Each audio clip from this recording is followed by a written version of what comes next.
तो 22 से जब से पहलगाम अटैक हुआ है उसके बाद से हमने कई एरियाज़ को एक फोकस एरिया बनाया था जिनको कि हम एक फोकस वे में टारगेट करेंगे।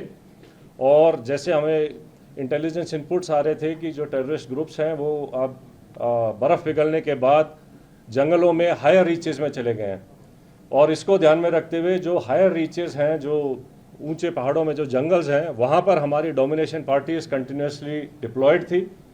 12 तारीख की रात को शोपियां के इलाके में जो काटोहलन फॉरेस्ट है और स्पेसिफिकली केलर के एरिया में हमारे को इनपुट आया कि एक टेररिस्ट ग्रुप वहाँ पर हो सकता है।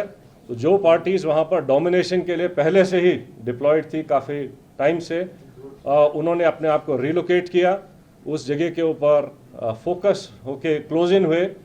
और सुबह के टाइम पे जब उनको वहाँ पर 13th की मॉर्निंग को जब एक सस्पिशियस मूवमेंट दिखाई दी तो पार्टीज़ ने क्लोज इन करके उनको चैलेंज किया, और चैलेंज करने के ऊपर जो है जो टेररिस्ट थे उन्होंने तुरंत फायर खोला। उसके बाद एक एनकाउंटर स्टार्ट हुआ, लेकिन पार्टीज़ ने क्लोज इन करके उनको न्यूट्रलाइज किया।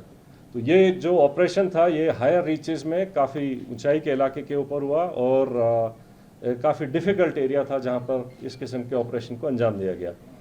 जो सेकंड ऑपरेशन था जो कि त्राल के इलाके में हुआ था, उसका टेरेन बिल्कुल डिफरेंट है, जो कि एक गांव के अंदर था।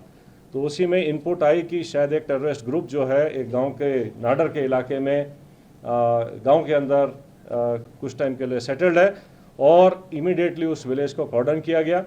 जब कॉर्डन लग रहा था तो ये टेररिस्ट जो है उन्होंने अलग अलग घर के अंदर पोजीशन ले ली और फायर करने की कोशिश की, रादर फायर किया।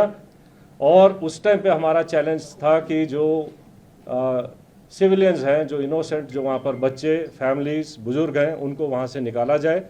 तो पहले उनको सेफली उस जगह से निकाला गया और उसके बाद सिस्टमेटिकली तरीके से सर्च करी गई एक एक घर को, और एक एक करके अलग अलग जगह के ऊपर इन 3 टेररिस्ट को न्यूट्रलाइज किया गया।